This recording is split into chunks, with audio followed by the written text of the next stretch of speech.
management of your labor? How does ultrasound compare to digital examination, which we're all familiar with and I'm sure very experienced with? What equipment do you need? What are the indications? What are the ultrasound parameters that we should be looking for to determine both fetal position and fetal station? And what's the evidence to support its use? So I'll just start off, as I said, with a little bit of background. And I think that first and foremost, it's really to understand that I'm hoping just to lay the foundation. I would encourage you to go away and read. There's lots of resources online that you can access. There's the ISHUOG practice guidelines on the use of intrapartum ultrasound. And there was a very nice expert review that was published in the American Journal of Obstetrics and Gynecology a few years ago now on the use of intrapartum ultrasound to diagnose malposition and malpresentations. And they have some really good videos that are quite useful to watch. So the use of ultrasound really has been proposed to aid in the management of labor, particularly in the evaluation of a woman who has slow progress in her labor, or where you're considering an instrumental birth. Now, instrumental birth involves the use of both vacuum or forceps, of which a huge variety exists. Some of them are pictured here. And essentially, it's really to assist in the delivery of the baby where indicated. Globally, not just in Nigeria, the rates of instrumental birth are falling. They're reported as being anywhere between 1% up to around 30%. At UCLH, where I work, it's around 20 to 30%, and it's been relatively similar now for a number of years. But that might be different in the institutions where you work in Nigeria and elsewhere abroad.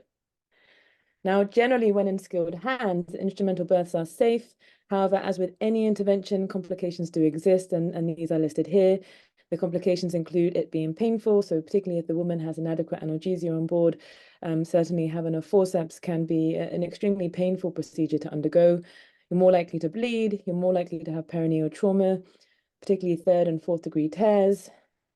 If you consider that the background rate of about 3rd or 4th degree tear is anywhere in the region of between 2 and 3%, if you have a forceps delivery, that rate increases to between 8 and 10%. So it's a huge jump. Fetal complications include skull fractures. Fortunately, they're not common. Lacerations that can result in long-term scars.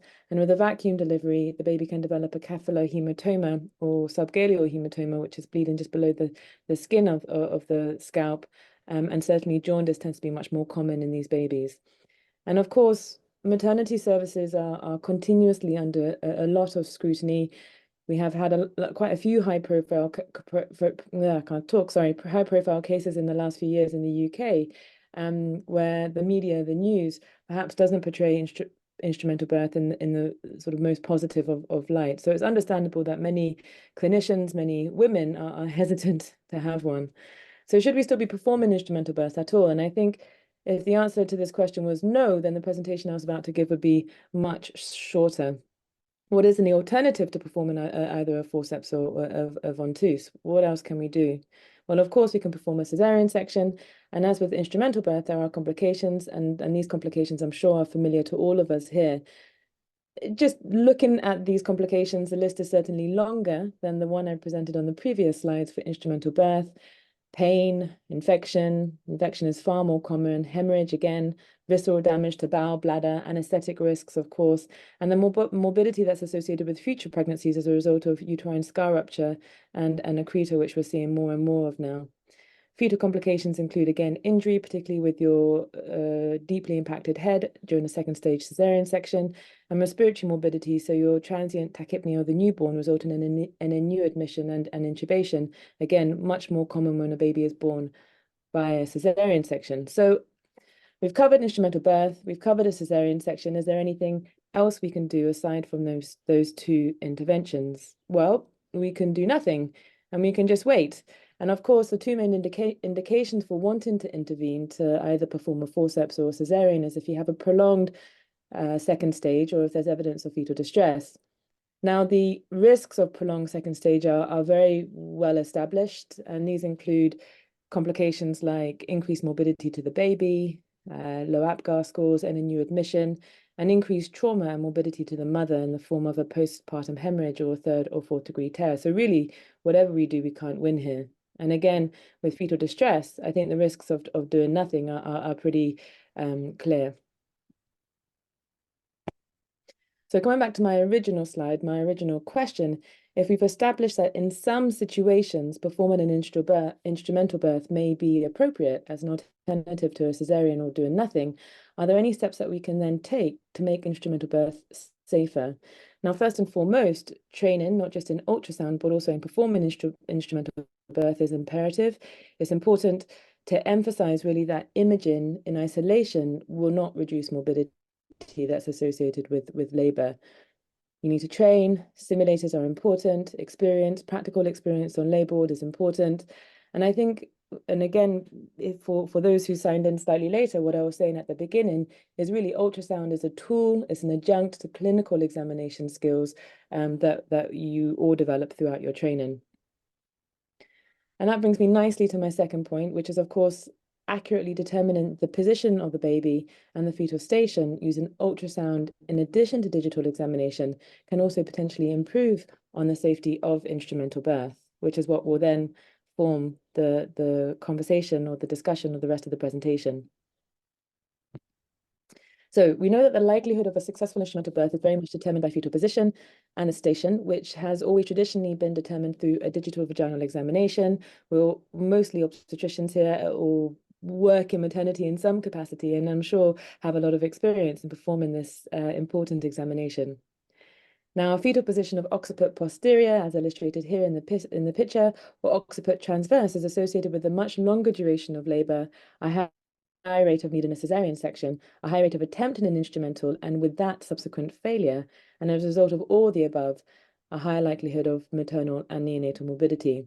The fetal station is equally important, and this is the level of the fetal head in the birth canal relative to the plane of the maternal ischial spines. And again, instrumental birth is not recommended when the presenting part is above 0 station. At the level of 0 station, it's considered to be mid-pelvic. And when an instrumental birth is performed at this point in the birth canal, then there's a much higher risk of failure when you attempt an instrumental birth. But vaginal examination is notoriously inaccurate in establishing the correct fetal position in the station. Now, we've all been working in maternity for a number of years, and as Dr. Iga said at the beginning of the presentation, many obstetricians vow that their digital examination is much more accurate than anybody else's, particularly when they've been working as obstetricians for many, many years. However, there is an abundance of literature. There are over at least 10 studies that I can cite, which have shown that the subjectivity of vaginal examination is very high, with incorrect diagnoses of fetal position of between 20 up to even 70%. Now, I'm not going to present the findings from all of these studies, but what I've done is I've presented the highest quality study. This was a randomized control study, and it was published in 2014, so around 10 years ago. And what they did is that they compared intrapartum ultrasound, so that's ultrasound here, to standard care, which was vaginal examination in women who were needing an instrumental birth. And what you can see is that digital vaginal examination was incorrect in 20% of women compared to only 1.6% of those who had an ultrasound and were scanned. In addition, if you look across these studies, and again, I'm not going to bore you by presenting all of these studies, but what you will find is that the inaccuracy of vaginal examination is irrespective of the seniority of the clinicians. So whether you're a consultant that's been training for 10 years, whether you're a trainee, we are all vulnerable to getting it wrong with our vaginal examinations. And not only that, but the margin of error for vaginal examination increases where there is malposition. So whether the baby is occiput posterior or occiput transverse. And what that means is that if you're examining a baby that's OA, you're more likely to get it right. Whereas when you're examining a baby that's OP or OT, you're more likely to get it wrong. So what about station? Again, there are many studies that published over the last 20 years or so that have confirmed the subjectivity of vaginal examination in determining fetal station. This was an American study, hence the terminology of residents and attending physicians. And what they did is they used a birth simulator, which is shown here in the picture. And what they found was that 22% of residents, so these are trainees, and 60% of attending physicians, so these are more senior consultants, misdiagnosed a high fetal station as mid to low. And of course, this is where the danger lies. you think that the fetal station is low or mid, you attempt an instrumental birth, and therefore the morbidity associated with that is much higher because in fact the station is higher than what you had initially diagnosed. So I hope that just gives a little bit of background as to why intrapartum ultrasound may be a skill necessary for obstetricians. And as I said, it's there to really complement your clinical examination. It doesn't replace it completely. What do you need? What's the equipment that you require in order to perform intrapartum ultrasound? Well, a 2D ultrasound, one that's relatively portable, is useful. We've all been on labor ward where we've attempted to start up an ultrasound machine and it hasn't worked, it's not been charged, or it takes about 2 hours for it to start up, at which point the moment has passed. You need a convex, wide sector, low frequency 2D probe. You can use the 3D volume probe as well, but this is a probe that's probably more commonly seen on the portable machines. And in addition to transabdominal ultrasound, you may want to perform transperineal or translabial ultrasound, particularly where the fetal station is quite low. And in this scenario, what I'll typically do is just cover the probe with a glove, so as to keep it as sterile as I can. And of course, you need training. So lots and lots of training. You don't just need the equipment. I think ultrasound probe in the wrong hands can almost be as dangerous as not using one at all, but you need training. And obviously this is what wonderful courses like this one will hopefully provide you with. But certainly once you have the theory, going away and putting it into practice is what you need to do next. So if ultrasound performs better than digital examination, should we be performing it on everybody when in labor? Any woman that is in labor, should we just be performing a scan rather than examining them digitally? Or should we be reserving the use of ultrasound for the select few who might benefit? Now, studies have not demonstrated any benefit in applying ultrasound to the whole population. In fact, if anything, what it does is it increases the risk of intervention without improving your outcomes. And therefore, the answer to my question is really intrapartum ultrasound is only indicated in those where there is slow progress or complete arrest in labor, or where there is consideration of an instrumental birth. So this brings me on to the sort of the big section of the presentation, and it's where I'll cover the ultrasound parameters that we use. And I'll start off with fetal position, because as I said, fetal position and fetal station are really the two main fundamental aspects that you really need to determine in the management of your labor. The first position that we'll cover is the most straightforward. This is occiput anterior. Let me start the video. And essentially what you can see is that the ultrasound probe is placed transversely, so in your axial plane on the maternal abdomen.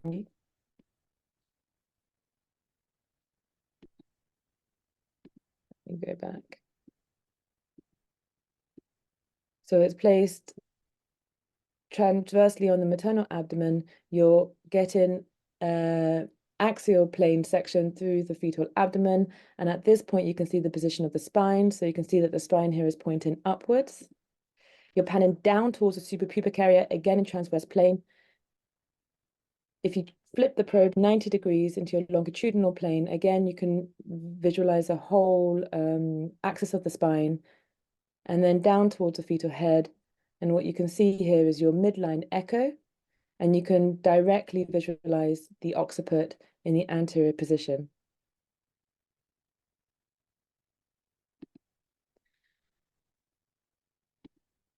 Moving on to occiput posterior, and again, you'll see the same thing. We start with our probe transverse, high on the maternal abdomen. You obtain your axial view of the fetal trunk, and you can see, in contrast to the previous picture, your heart here is pointing upwards and your spine is pointing down. So you're starting high in the maternal abdomen, see the position of the fetal spine.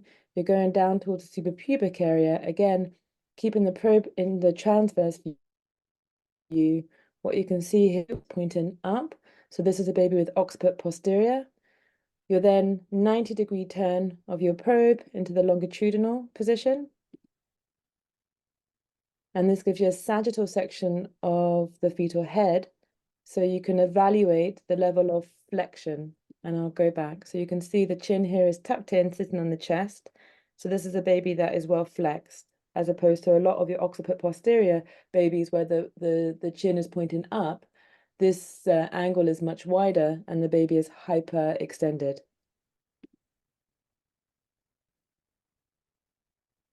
Now, the other way to be able to determine your occiput posterior, and I'll go back slightly, is to look at the choroid plexuses. And you can see that here. So the choroid plexuses sort of diverge out towards your posterior compartment of the brain. So again, if you're not able to see the occiput directly, then looking at your ventricles and the direction of the ventricles helps to provide a proxy of where the occiput is sitting. You can see that there. Okay, so lastly, with the occiput transverse position, and again, same process. You start with your probe transverse, higher in the maternal abdomen. You're determining which way the spine is sitting. Is it sitting to the left? Is it sitting to the right? You pan down the baby towards the suprapubic area. Again, probe staying transverse. And this will bring you to the fetal head. And what you can see with the occiput transverse babies is that the midline echo is lying in the transverse position. So again, higher in the maternal abdomen to determine the position of the spine, down towards the suprapubic area, and looking for those anatomical landmarks of the brain to determine whether the baby is occiput anterior, occiput posterior, or in the transverse position. Okay, and that's just pointing out that hyperechogenic midline in an occiput transverse position baby. So the midline structures in the fetal head can sometimes be difficult to visualize in transabdominal imaging, especially when the baby's quite low down in the pelvis. And so when that occurs, if you're not able to get those landmarks accurately using transabdominal ultrasound, and what you can do is combine transabdominal with a transperineal or translabial approach. And this will enable you to be able to determine the fetal position more accurately. And also for fetal station, it's almost always a transperineal approach, which I'll show you over the coming slides. Now, for fetal position, typically the probe is in your axial plane. It's placed between the labia majora. And as I said, typically what I'll do is I'll cover the probe with a glove. Okay, so you can see that in the picture. You've got the probe line across the labial majora in order to try and get the images that you need. Now, the technique for describing the position of the baby is that's most commonly used is this sort of clock face diagram. So if the position falls between 2:30 and 3:30, or between 8:30 and 9:30, then your baby is lying occiput transverse. If the position is lying between 9:30 and 2:30, then the baby is OA. And lastly, if the position falls between 3:30 and 8:30, then your baby is OP. So those are typically the margins that you're looking for to be able to determine the position of the baby when you're scanning. Now, as part of determining the fetal position, there's two other characteristics that you often want to decide, both on examination and also on ultrasound. And one is the degree of asynclitism, and two is the degree of flexion or deflexion. So if we start off with asynclitism, this is a word that sometimes I will stutter and not be able to get out in one, so excuse me. Asynclitism is defined as the lateral flexion of the fetal head with respect to the axis of the maternal pelvis. So when the head is tilted off either posteriorly or anteriorly, and I'll show you that in the diagrams over the next few with using the video. Now, when the fetal head is tilted towards the sacrum, so when it's tilted down, then this is what we call anterior asynclitism. And when the head is tilted up towards the pubic bone, this is what we call posterior asynclitism. Now, some degree of asynclitism is common in labor. It's physiological. You'll see it often. But when it's associated with suboptimal descent during the second stage of labor, particularly if there is coexisting malposition, like if the baby is OP or OT, then you have to consider whether this is going to be a problem, whether this woman's going to have a prolonged or obstructed labor and needs an alternative intervention. So I'll play the video and then you can see the positions. So this is a normally positioned, a normally aligned head. You can see the second picture is what we call anterior asynclitism, because you can see the sagittal sutures are pointing downwards towards the maternal sacrum. And the last image is posterior asynclitism, where the sagittal sutures are pointing up towards the pubic bone. So again, when you're scanning, Oh, sorry, let me go back. So again, as you're scanning, you're bringing your probe in the transverse plane all the way down towards the suprapubic area of the woman. Or on your transperineal scanning, what you can see is that this midline echo is deviated down towards the sacrum of the maternal pelvis, and this is a baby that has quite significant asynclitism.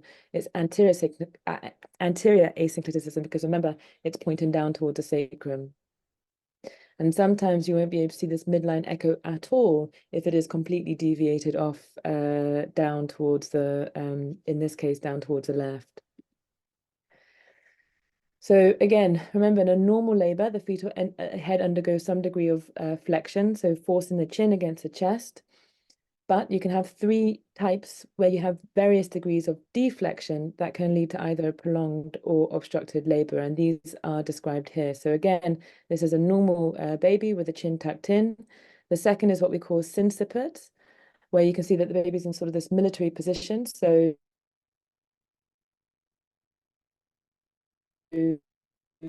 it's not, we've got brow presentation, and then finally what you've got is face presentation. So that's the most severe degree of hyperextension or deflexion, where the baby is coming down the birth canal face first. Now, with face presentation, again, transabdominal ultrasound, if your occiput is anterior, the main finding that you will see is what we call a decreased occiput to spine angle, and usually this is less than 90 degrees. If your occiput is posterior, then the chin is separate from the chest completely, and the cervical spine is completely curved round. And I'll play that so that you can see. So this is a face presentation. So again, what you can see here, so this is what I was talking about, the occiput to spine angle. So this is a baby that has an occiput anterior position, but is completely deflexed with face presentation. And you can see that the occiput of the head is almost touching the cervical spine, okay?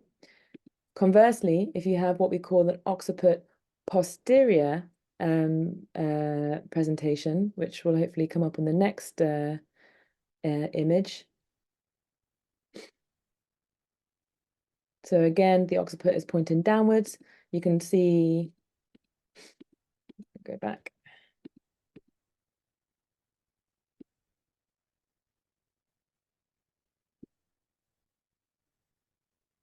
Okay. Sorry. Okay, so the occiput is pointing downwards. So again, as I showed you on the previous slides, you can see the two orbits pointing up. You continue to scan down, change the probe into the longitudinal position. So it's a 90-degree turn. And what you can see, this is the spine completely hyperextended, okay? So that's the cervical spine curving all the way around, and the head, you can just see at the lower part of the image, completely bent, okay? So this is a brow presentation, and this is the pubis coming into view at the top. So this is where so looking at that occiput spine distance in a baby that has an anterior occiput, or looking at the hyperextension of the cervical spine in a baby that has a posterior occiput, is how you would be able to determine the degree of deflection, which might help in the management of your labor. So we've covered fetal position, and as part of that, we've discussed asynclitism and the degree of deflection. The next section that I'm going to cover is going to look at fetal head station. And this is really where it gets probably a little bit confusing because of all the different parameters that have been described. Now, sonographic assessment of the fetal head station is performed only by transperineal ultrasound, and it's performed either in the mid-sagittal plane, as you can see on the image to the left, so that's A. So again, you've got your probe between the labia majora in your mid-sagittal direction, or it can be performed in the axial, and I'll tell you the difference between when we use one or the other. Now, on transperineal imaging in the mid-sagittal plane, there are several parameters that have been proposed. The three in purple are direct measures of head station, so that includes your angle of progression, your progression distance, and your transperineal ultrasound head station. There are two additional markers that have been described. These are indirect markers of head station, and again, require the use of mid-sagittal transperineal ultrasound. And this is your head symphysis distance and your head direction. Now, again, if you turn your probe 90 degrees clockwise into the axial plane, there are two other parameters that you can assess, and this includes your head perineum distance, or HPD, and the midline angle. So that's 7 different ultrasound parameters just for head station alone that have been described in the literature. Luckily, you won't need to use all of them. So the only one of these markers that I won't describe is your progression distance. And the reason why I won't describe it is because it's largely been replaced by the angle of progression. And it doesn't take into consideration the curvature of the birth canal, which is why it really went out of favor a number of years back. So generally, for all fetal station measurements, it's preferable that you have an empty bladder. So if the woman hasn't passed urine recently, then certainly I would ask her to or catheterize and empty the bladder in order to be able to get good images. And taking these measurements either without a contraction or with contraction have both been described. Now I'll start with the angle of progression, or the AOP. What I want to really sort of identify first are your anatomical landmarks. These are important when you're doing intrapartum ultrasound, especially with transperineal imaging. What you can see at the top here is a sort of irregular oblong echogenic structure. This is your symphysis pubis, so you can see that on the image to the right where I'm pointing, and again on the image to the left, which is probably a little bit fainter, a little bit less clear. Okay, and ideally what you really want is to get the symphysis as horizontal as you can. And the way that you do that is by sliding your probe again in the mid-sagittal plane down towards the fourchette, okay, in order to try and get it as horizontal. It might not always be possible, but if you can, then that's really what you're aiming for. So to measure the angle of progression, what you want to do first is draw an imaginary line along the long axis, so all the way along the long axis of your pubic bone. And then the second line that you're going to draw is from the lowest edge. So this is a sort of inferior margin of your pubis here. You can see it's coming along and it stops there. So you're drawing another line and it goes down tangentially to the deepest bony part of the skull. Remember, this is the maternal pelvis that you're looking at. So it goes all the way down here, okay? This will give you an angle of progression, which correlates to your fetal station as shown in the chart to the left. So these are the measurements that are commonly used. And I don't know about you, but I'm certainly not going to remember all of them. But I guess the angles that I really want to sort of keep in mind is that an angle of around 120 corresponds to a head station of 0. So that's at the level of the ischial spines. If it's less than 120, then the fetal head is above the level of the ischial spines, and I probably shouldn't be considered an instrumental birth at all. Sorry. Okay, so next is your transperineal ultrasound head station, and this is abbreviated to ITU somehow. I'm not sure where the abbreviation comes from, but I might just use ITU than saying transperineal ultrasound head station. And it's much more complicated to measure than your angle of progression. Now, again, in terms of anatomical landmarks, in addition to your pubic symphysis that you can see at the top, the other landmark that you want to be aware of is your ischial spines. Now, if you have your pubic symphysis at the top, you've got your fetal head. Directly below the fetal head is your ischial spines curving around, okay? And that's shown here in the schematic to the right. So pubic bone at the top, fetal head, and then your ischial spines. So in order to measure the ITU, the first thing that you're going to do is draw an imaginary line from the inferior border of your pubic bone directly down towards the ischial spines, okay? And this is called the infrapubic plane that's identified here. I've put all the lines in purple, the ones that I'm talking about. So inferior border of the pubic symphysis directly down towards your ischial spines, that's your infrapubic plane. The next thing you're going to do is measure 3 centimeters caudally, so further down the maternal pelvis towards the perineum, and this will correspond to the level of the ischial spines, in other words, your 0 station. So you can see here the arrow, I've measured 3 centimeters caudally, again, another imaginary plane that goes all the way from one end to the next. This is the level of the ischial spines or 0 station. And then finally, what you then want to do is measure this distance from the level of the ischial spine to the lowest part of the fetal skull that you can see. And this will give you the same measurement that corresponds to the scale that we normally use for digital examination. So for example, if this distance is 2 centimeters, it's 2 centimeters below the ischial spines. Okay, so it's a little bit more complicated to measure than your angle of progression, but the measurement that you get corresponds more to what you would expect for vaginal examination. Head direction is one of the indirect markers of head station if you go back to the original slide. And again, you're using the same section. So you've got your mid-sagittal section. So your probe is in the mid-sagittal plane. As you previously used for the last two parameters, it's the same image that you've got. And again, what you do is draw your imaginary line from the inferior margin of the symphysis pubis all the way down to your ischial spine. So remember, that's your infrapubic plane that you've drawn. The next thing you're going to do, same thing as before, you're going to measure 3 centimeters caudally, so towards the perineum, again to bring you to the level of the ischial spine, so that's 0 centimeters. And then finally, you're going to draw another imaginary line down the longest recognizable axis of the fetal head. So that's the midline echo that's going all the way down here, okay? So I'm drawing another line along that axis. And these two lines, so that's the line that I've drawn from the infrapubic plane, 3 centimeters along, the line along the axis of the head. Again, this angle will give me the head direction. And essentially the head direction is classified as either head down, which is an angle of less than 0 degrees, head up, which is an angle of more than 30 degrees, or horizontal, so 3 classifications, which has an angle of between 0 to 30 degrees. And really what you want is the head up direction, because this it seems to be associated in the literature with the highest likelihood of the woman having a spontaneous vaginal birth or successful instrumental. Head down or horizontal head direction is less favorable.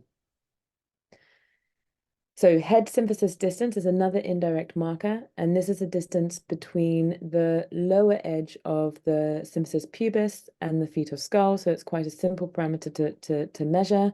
The only prerequisite to be able to get this measurement is that your fetal head has to be at the level of this infrapubic plane for obvious reasons. If the head is above it, then you're not going to be able to obtain the measurement. And essentially all you're doing, again, putting your probe in the mid-sagittal plane, identifying your pubic bone, and then drawing an imaginary line from the inferior border of your symphysis pubis directly down towards the fetal skull. Now, a head symphysis distance of around 25 millimeters, again, corresponds to 0 station. That's shown here on the graph to the left. But of course, there's a range. So anywhere between, consider sort of around 20 to 25, 27 corresponds to a 0 station. So that's the point at which you can perform an instrumental birth. Now, head perineum distance, like head symphysis distance, is also considered to be an indirect assessment of the fetal head station. What you're doing, unlike with all the markers that I've shown you so far, is that you need to turn your probe 90 degrees clockwise into this axial plane. So no longer your mid-sagittal orientation probe in the axial plane. You need to apply a fair amount of pressure, because what you want to do is really compress the soft tissues in order to be able to get this measurement. And then you're measuring the shortest distance from the outer bony part of the fetal skull to the perineum where your probe is. So again, quite an easy measurement to obtain.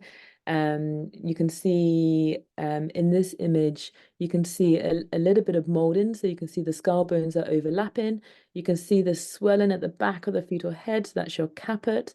And what they're measuring is from the bony part of the skull all the way towards where the probe is compressing on the tissues, and that would correspond to your head perineum distance. So quite an easy parameter to measure. Now, again, at a clinical head station of around 0, the head perineum distance of 30 to 42 millimeters has been reported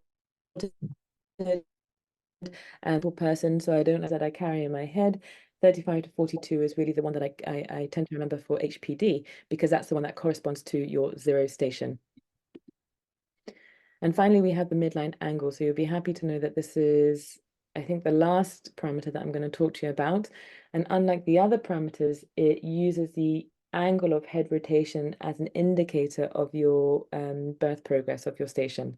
And as with HPD, again, your probe is in the axial plane, so you're not using your mid-sagittal anymore for HPD, and your midline angle, the probe is in the axial plane, and you're drawing a midline imaginary line all the way down from the anterior to the posterior part of the maternal pelvis. You're splitting it into two, and then you're drawing another imaginary line. So if I go back before I add it, you can see the midline echo, which is sort of deviated a little bit towards the left. What they're doing is drawing another imaginary line, again, along that axis, and the angle between the two will give you your midline angle. And again, like I said, if there's a number that I'm going to remember, the number that I want to remember is a rotation, so an angle of greater than 45 degrees corresponds to a head station of around +2. And that tends to be fairly accurate in almost 100% of cases. If it's less than 45 degrees, then this is less. Let me just mute.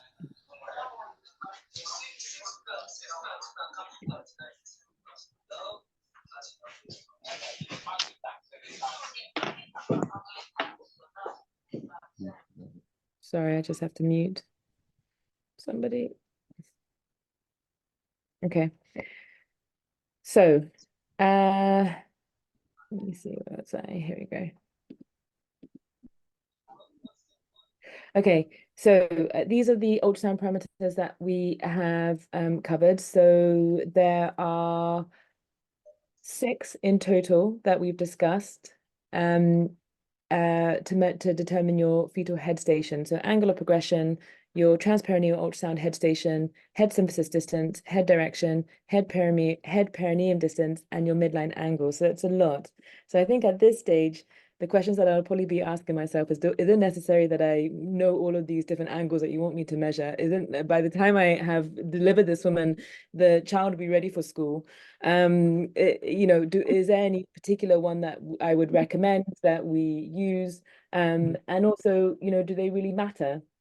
Are you all these fancy angles that we've described? Is it actually that they're more important and somehow going to make an impact on the morbidity of the woman or her baby? So these are some of the questions that I'll hopefully address over the next few slides. The first being, as I said, which of these angles to assess head station do we really need to look at?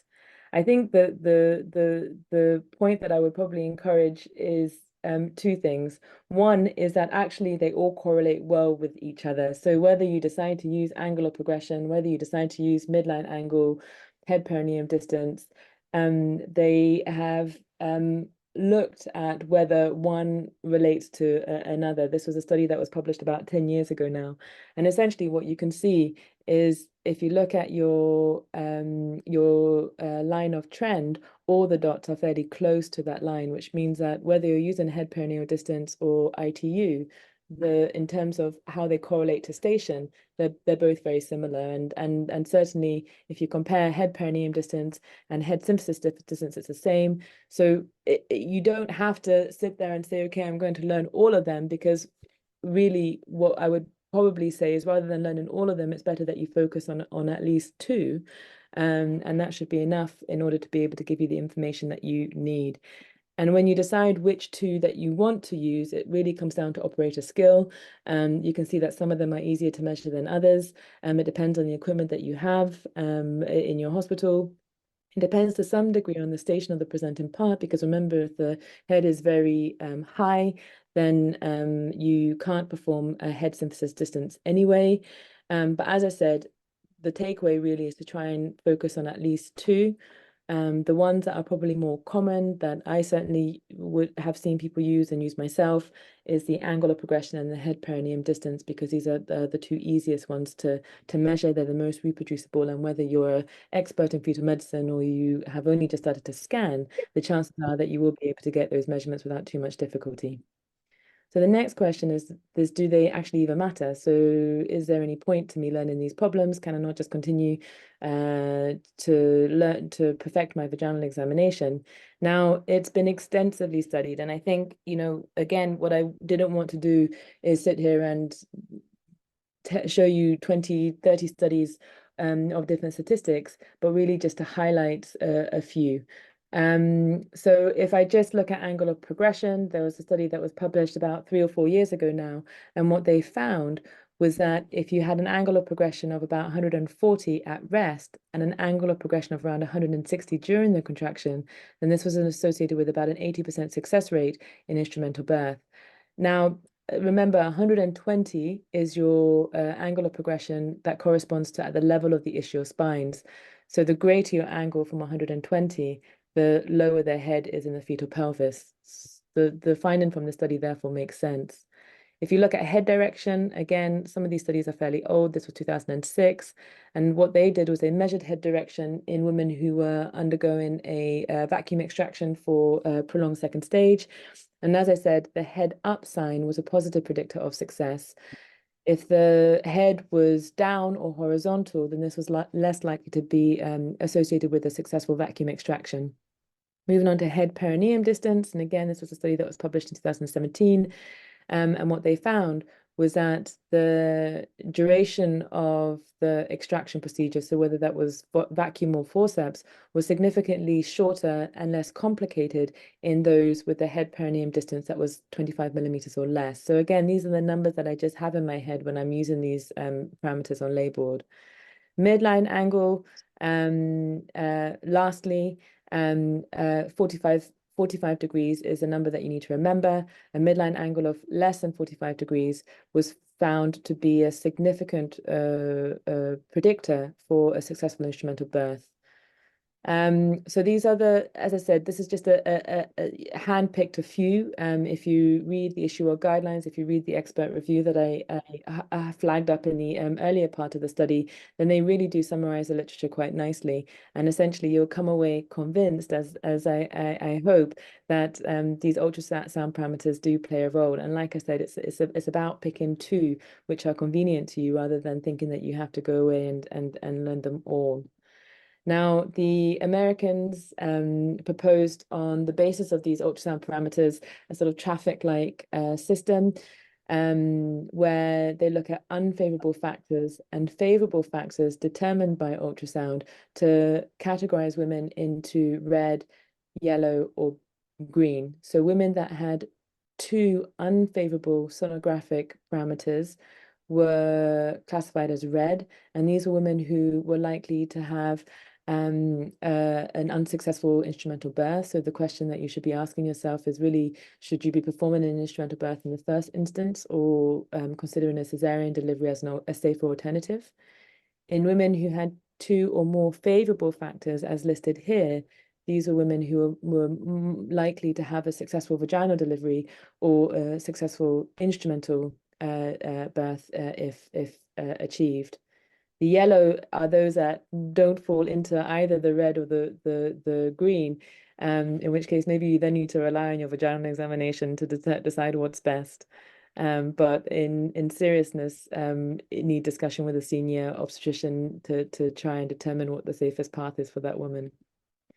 So that's the end. I hope I've carried you through the basis of intrapartum obstetric ultrasound. I've shown you just a small little snapshot of the literature, which confirms that digital examination is not accurate when you are assessing fetal position and station. That ultrasound should be used where there's slow progress or when you're considering an instrumental birth in order to make instrumental birth safer.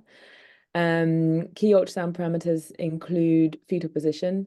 And again, remember you're starting with your probe in the axial plane, looking at the fetal abdomen, direction of the spine, down towards the suprapubic area, and identifying those landmarks, so the occiput or the orbit or the midline echo, to try and be able to determine the position. Fetal station is much more complicated, and as I said, what I would advise you to do is just pick two which you're comfortable with, which are simple to measure, to help in your management of particularly slow progress in labor. There's an abundance of evidence to support the use of ultrasound and these parameters in decision making regarding instrumental birth. And as I said, which parameters you use really depends on the institution that you work in and the level of familiarity you have with ultrasound. Thank you.